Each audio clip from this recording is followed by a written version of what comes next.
우리가 오늘 살펴보는 창세기 4장은 아담으로부터 시작된 죄악이 얼마나 잔인하고 잔혹한 것인지 우리에게 보여줍니다. 아담과 하하는 아들들을 낳았습니다. 가인과 아벨입니다. 형 가인과 동생 아벨은 하나님께 제사를 드립니다. 형은 농사하고 있었기 때문에 땅의 소산으로 제물을 드렸고, 동생은 양을 치고 있었기 때문에 양의 첫 새끼와 그 기름으로 제물을 드렸습니다. 그런데 하나님께서는 형 가인의 제사는 받지 않으시고 동생 아벨의 제사만 받으셨습니다. 그래서 가인은 몹시 분하여 안색이 변합니다. 동생에게 화가 난 것이 아니라 자신의 제물을 받지 않은 하나님께 화가 난 것입니다. 이대로 놔두었다가는 가인이 죄를 범할 것이 분명해졌습니다. 그러자 하나님께서 가인에게 나타나십니다. 7절 말씀입니다. 내가 선을 행하면 어찌 낯을 듣지 못하겠느냐. 선을 행하지 아니하면 죄가 문에 엎드려 있느니라. 죄가 너를 원하나 너는 죄를 다스릴지니라. 아멘. 하지만 가인은 동생 아벨을 쳐 죽이고야 맙니다. 여기서 우리는 죄가 얼마나 무서운 것인지 보게 됩니다. 형이 동생을 죽입니다. 선악과를 따먹고 나서 인간이 얼마나 잔혹해질 수 있는지 우리에게 보여주고 있습니다. 인간은 이제 하나님께 화를 냅니다. 심지어 하나님이 직접 나타나 말씀하셨는데도 듣지를 않습니다. 그렇다면 하나님은 왜 가인의 제물은 받지 않으시고 아벨의 제물은 받으신 것일까요? 우리가 읽고 있는 창세기에서는 그 답을 찾기가 쉽지 않지만 신약 성경의 히브리서를 보면 어느 정도 그 이유를 발견할 수 있습니다. 히브리서 11장 4절 말씀입니다. 믿음으로 아벨은 자신보다 더 나은 제사를 하나님께 드림으로 의로운 자라 하시는 증거를 얻었으니 하나님이 그 예물에 대하여 증언하심이라. 그가 죽었으나 그 믿음으로써 지금도 말하느니라. 아멘. 동생 아벨은 믿음으로 형 가인보다 더 나은 예배를 드렸습니다. 예배는 믿음으로 드리는 것입니다. 그리고 여기서 중요한 것은 예배가 다 같은 예배가 아니라 더 나은 예배가 있다는 사실입니다. 우리가 같은 공간에서 같은 찬양을 부르며 같은 하나님의 말씀을 듣는다고 해도 내가 드리는 예배가 하나님 보시기에 더 나을 수도 있고 그렇지 않을 수도 있습니다. 믿음으로 더 나은 예배를 드리십시오. 요한복음 4장 24절 말씀에 나와 있는 것처럼 영이신 하나님께 영과 진리로 예배하는 자가 되기를 원합니다. 여기서 영으로 예배한다는 것은 성령으로 예배한다는 뜻입니다.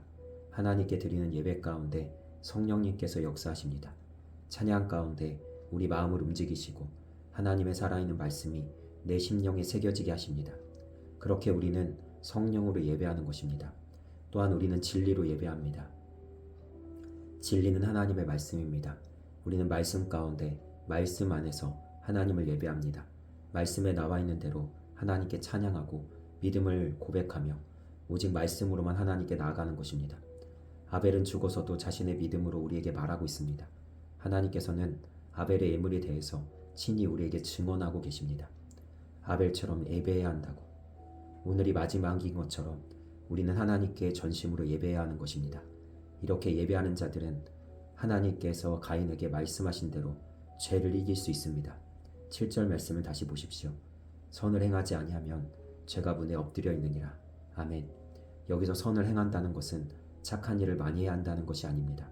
우리에게는 선함이 없습니다. 주님 마음 내게 주소서라는 찬양은 이런 가사로 시작합니다. 보소서 주님, 나의 마음을 선한 것 하나 없습니다. 그러니까 선을 행한다는 것은 절대 선이신 하나님과 긴밀하게 연결되어 있는 상태를 의미합니다. 우리가 예배를 통해 하나님과의 바른 관계를 맺고 있다면 우리는 죄를 이길 수 있습니다. 그러나 우리가 하나님과의 바른 관계를 맺고 있지 못하면 죄가 문에 엎드려 있습니다. 이것이 무슨 말입니까? 나를 해치기 위해 죄가 벼르고 있는 상태를 의미합니다. 문 앞에 엎드려 있다가 우리가 문을 여는 순간 우리를 덮치는 것입니다. 이렇듯 죄는 늘 우리를 노리고 원하고 있습니다. 7절 뒤에 있는 말씀을 보십시오. 죄가 너를 원하나 너는 죄를 다스릴지니라. 아멘. 죄를 다스리십시오.